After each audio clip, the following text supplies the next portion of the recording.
Hi student everyone, ये जो है एनसीईआरटी प्रॉब्लम्स को सॉल्व करते हैं। तो इस एनसीईआरटी प्रॉब्लम्स को सॉल्व करने के लिए इसमें जो होगा 2 + 3x⁴ को t मान लेंगे और x के रेस्पेक्ट में इसका जो है डिफ्रेंशिएशन कर देंगे। तो यहाँ पे जो होगा लेट 2 + 3x⁴ = t। अब यहाँ पे जो होगा ddx ऑफ 2 प्लस ये जो होगा 3 into ddx of x⁴ = dt/dx। अब यहाँ पे जो होगा ये कांस्टेंट है, तो कांस्टेंट का डिफ्रेंशिएशन क्या होगा, 0 हो जाएगा। तो ये जो हो जाएगा 0 और प्लस ये जो होगा 3 इंटू ये जो होगा ddx ऑफ x⁴n का जो फॉर्मूला होता है nx⁴n-1, तो उस फॉर्मूले का अप्लाई करेंगे। तो यहाँ पे जो हो जाएगा 3x⁴ ये जो होगा 2 हो जाएगा dt/dx। अब यहाँ पे जो होगा 3 3 या 9 हो जाएगा, तो ये 9x² और बाई क्रॉस मल्टीप्लिकेशन कर देंगे तो ये dx = ये होगा dt। अब यहाँ पे जो हो जाएगा x² dx = 1/9 और ये जो होगा dt। अब इस स्टेप को लिख सकते हैं इंटीग्रल 1/2 प्लस ये जो होगा 3x⁴ और यहाँ पे जो हो जाएगा ये x² और यहाँ पे dx। इस स्टेप में और इस स्टेप में कोई भी डिफरेंस नहीं है, तो यहाँ पे जो हो जाएगा और इसके पावर जो है यहाँ पे q है। अब यहाँ पे जो हो जाएगा 2 + 3x⁴ को t माने हैं, तो यहाँ पे जो हो जाएगा इंटीग्रल 1/t⁴ और into x² dx। x² dx के प्लेस पे जो हो जाएगा 1/9 dt। तो ये जो हो जाएगा 1/9 और ये जो हो जाएगा dt। अब यहाँ पे जब फंक्शन का इंटीग्रेट करते हैं तो जो कांस्टेंट टर्म जो होते हैं उसको बाहर कर देते हैं। तो यहाँ पे 1/9 क्या है, कांस्टेंट टर्म है, तो इसको बाहर कर देंगे। तो यहाँ पे जो हो जाएगा 1/9 और इंटीग्रल इस स्टेप को लिख सकते हैं t⁻³ और ये जो हो जाएगा dt। एक फॉर्मूला होता है इंटीग्रल x⁴n dx का जो फॉर्मूला होता है x⁴n+1/n+1 c। तो इस फॉर्मूले का यूज करेंगे। इंटीग्रल x⁴n dx का जो फॉर्मूला होता है x⁴n+1/n+1 c। तो यहाँ पे जो होगा n के प्लेस पे जो है -3 है, तो यहाँ पे जो हो जाएगा 1/9 t⁻³ -3+1 ये जो होगा -3+1 और ये जो हो जाएगा प्लस c। अब यहाँ पे जो होगा इस स्टेप को लिख सकते हैं 1/9 और ये जो होगा t⁻² -2 और अपान जो हो जाएगा -2 और प्लस c। अब यहाँ पे जो हो जाएगा इस स्टेप को लिख सकते हैं -1/18 और t⁻² को लिख सकते हैं 1/t⁻²। तो ये जो हो जाएगा 1/t⁻² और प्लस c होगा -1/18 इंटू 1/t² प्लस c। तो ये जो होगा -1/18 इंटू 1/2 + 3x⁴ और यहाँ पे जो होगा 2 है, तो इसके पावर जो हो जाएगा 2 हो जाएगा और प्लस ये जो हो जाएगा c। यही जो हो जाएगा फाइनल आंसर हो जाएगा। क्वेश्चन को सॉल्व करते हैं। तो ये जो होगा integral 1/x into log x का whole to the power m। तो इसमें करना क्या होगा, log x को t मान लेंगे। तो ये जो हो जाएगा let log x is equal to t। तो ये जो हो जाएगा ddx of log x is equal to dt by dx। तो ddx ऑफ log x का जो फॉर्मूला होता है 1/x। ये जो फॉर्मूला होता है ddx of log x is equal to 1/x। तो ये जो हो जाएगा ddx ऑफ log x, ये 1/x बाई क्रॉस मल्टीप्लिकेशन कर देंगे तो 1/x dx is equal to dt। अब इस स्टेप को लिख सकते हैं इंटीग्रल 1/log x का whole to the power m into ये जो होगा 1/x और यहाँ पे dx।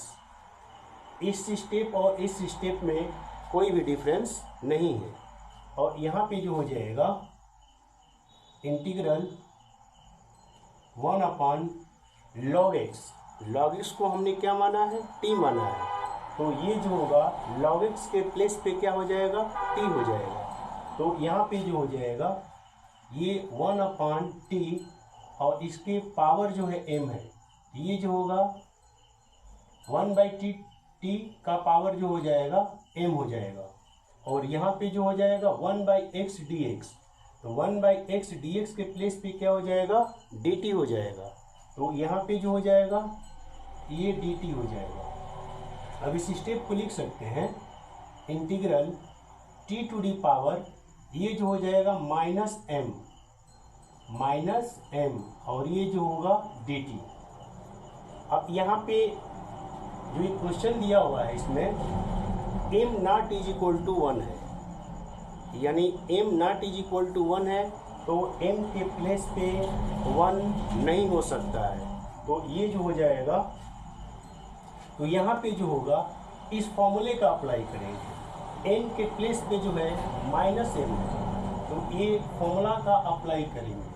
तो यहाँ पे जो हो जाएगा t to the power -m plus 1 upon ये जो हो जाएगा -m+1 और ये जो हो जाएगा प्लस c। अब यहाँ पे जो हो जाएगा इस स्टेप को लिख सकते हैं t to the power 1 -m और अपान ये जो हो जाएगा 1 -m और प्लस c। और t का जो वैल्यू है यहाँ पे जो हो जाएगा t का जो वैल्यू है यहाँ पे log x है। तो यहाँ पे जो हो जाएगा ये जो हो जाएगा log x to the power ये जो होगा 1 -m और अपान ये जो हो जाएगा 1 -m और ये जो होगा प्लस c। यही जो हो जाएगा आपका फाइनल आंसर हो जाएगा।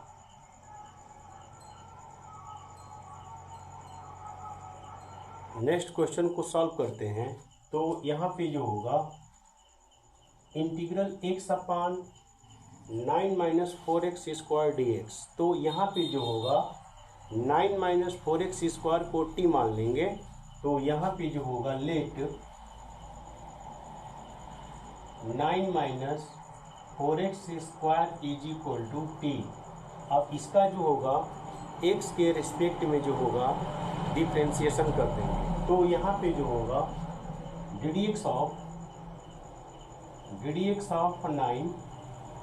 9 - 4 into ddx of x square is equal to dt by dx। अब यहाँ पे जो होगा 0 हो जाएगा क्योंकि 9 क्या है, कांस्टेंट है। तो यहाँ पे जो हो जाएगा 0 माइनस ये जो होगा 4 और ddx of x to the power n का जो फॉर्मूला होता है ns to the power n-1। तो यहाँ पे जो हो जाएगा 4 × 2x is equal to d t by d x. अब यहाँ पे जो होगा 4 2 जा 8 होगा, 4 2 जा 8, तो यहाँ पे जो हो जाएगा -8x और बाई क्रॉस मल्टीप्लिकेशन करेंगे तो ये डी एक्स हो जाएगा is equal to d t. अब यहाँ पे जो होगा x d x is equal to -1/8 और ये जो होगा डी टी। अब इस स्टेप को लिख सकते हैं, ये इंटीग्रल 1/9 - 4x² और इंटू ये जो हो जाएगा, अब यहाँ पे जो होगा x, तो ये जो हो जाएगा x और ये जो होगा dx।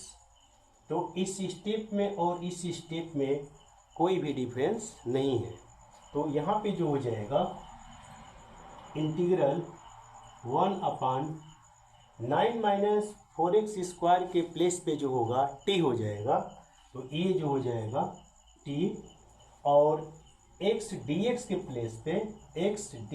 प्लेस पे जो होगा -1/8 dt, तो ये जो हो जाएगा -1/8 और ये जो होगा dt। तो फंक्शन का इंटीग्रेट करते समय जो कांस्टेंट टर्म जो होते हैं उसको बाहर कर देते हैं, तो यहाँ पे -1/8 क्या है, कांस्टेंट टर्म है, तो उसको क्या करेंगे, बाहर कर देंगे। तो यहाँ पे जो होगा -1/8 और इंटीग्रल 1/t और यहाँ से dt। इंटीग्रल 1/x dx का जो फॉर्मूला होता है log x, तो ये जो हो जाएगा -1/8 और ये जो हो जाएगा log t प्लस c। अब ये जो हो जाएगा -1/8 और log t का वैल्यू जो है, t का वैल्यू 9 - 4x² है, तो वो जो होगा t के प्लेस पे 9 - 4x² को पुट कर देंगे, तो यहाँ पे जो हो जाएगा 9 - 4x² प्लस c। यही जो हो जाएगा आपका फाइनल आंसर हो जाएगा।